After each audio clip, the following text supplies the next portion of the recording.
আজকে আমরা কোরআনের প্রথম অধ্যায় আল ফাতিহা নিয়ে কথা বলবো। এর একটা সুন্দর নাম হল উন্মোচনকারী বা দি ওপেনার। চলুন এর ভেতরের গভীর অর্থগুলো একটু সহজ করে জেনে নিই। কখনো কি মনে হয়েছে এই ছোট্ট একটা সূরা কেন কেন প্রতিদিন কোটি কোটি বার পড়া হয়?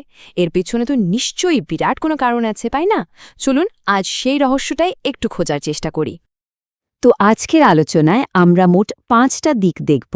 প্রথমে প্রতিদিনের নামাজে এর গুরুত্ব, তারপর দেখব কিভাবে এটা পুরো কোরআনের একটা সারসংক্ষেপের মতো কাজ করে, স্রষ্টার সাথে আমাদের কথোপকথনের একটা মাধ্যম, নিরাময় আর পথপ্রদর্শক হিসেবে এর ভূমিকা, আর সবশেষে এর যে একটা বিশেষ ঐশ্বরিক মর্যাদা আছে সেটাও জানব। আচ্ছা, তাহলে চলুন একদম প্রথম বিষয়টা দিয়ে শুরু করা যাক। আর এটা হলো এর সবচেয়ে পরিচিত ব্যবহার, ইবাদতের ভিত্তি হিসেবে, বিশেষ করে আমাদের প্রতিদিনের নামাজে।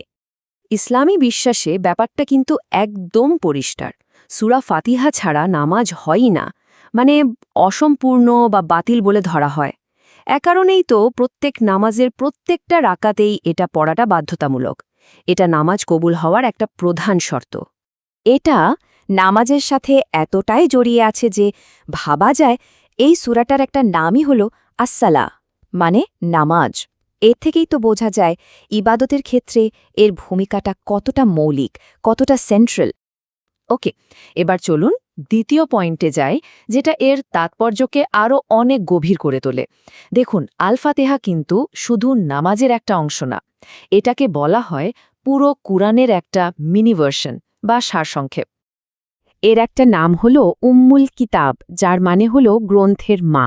নামটা শুনলেই কেমন একটা ধারণা পাওয়া যায়, তাই না?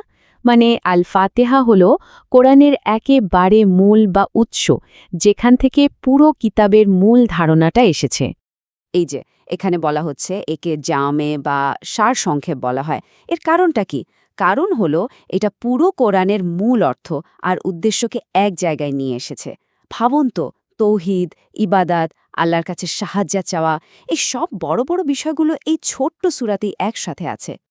এবার চলুন এর সবচেয়ে ব্যক্তিগত আর গভীর দিকটা নিয়ে কথা বলি।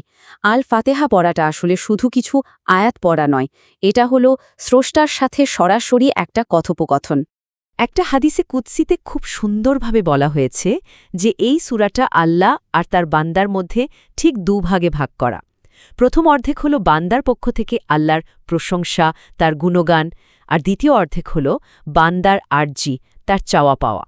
যেমন ধরুন, যখন একজন বান্দা পড়া শুরু করে আলহামদুলিল্লাহি রব্বিল আলামিন, মানে সমস্ত প্রশংসা বিশ্বজগতের প্রতিপালক আল্লাহর জন্য, তখন সে কিন্তু এই কথোপকথনটা শুরু করল।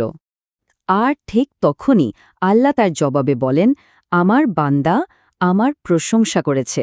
কি অসাধারণ একটা ব্যাপার, তাই না?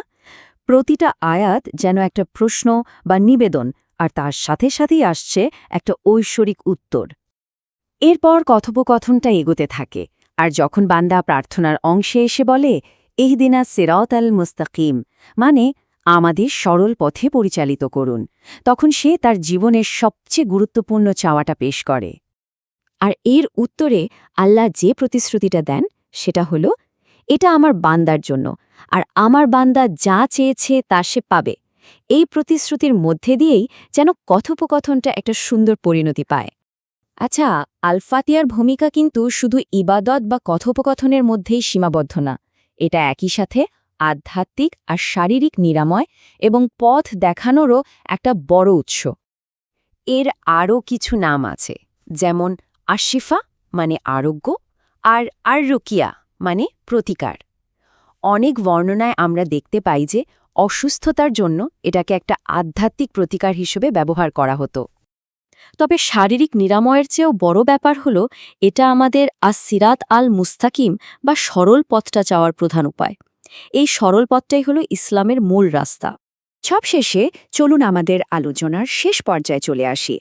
এখানে আমরা দেখব কেন আল ফাতিহা ধর্মীয় ইতিহাসের এত বিশেষ আর অনন্য একটা জায়গা নিয়ে আছে।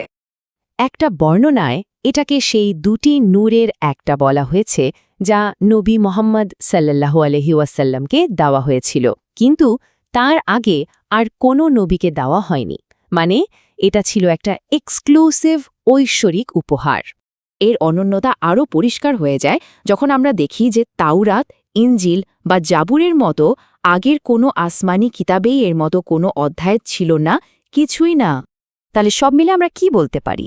আল ফাতেহা হলো কোরআনের উন্মোচনকারী, আমাদের ইবাদতের একটা মূল ভিত্তি আর আমাদের বিশ্বাসের একটা শক্তিশালী ঘোষণা, যা আমাদের সরাসরি এক আল্লাহর দিকে নিয়ে যায়। তাহলে শেষ করার আগে একটা প্রশ্ন রেখে যাই। উন্মোচনকারী হিসেবে এই অধ্যায়টি একজন বিশ্বাসীর জন্য আসলে কিসের দরজা খুলে দেয়? স্রষ্টার সাথে এক গভীর সম্পর্কের, নাকি সঠিক পথে চলার দিশা, নাকি এর চেয়েও বড় কিছু?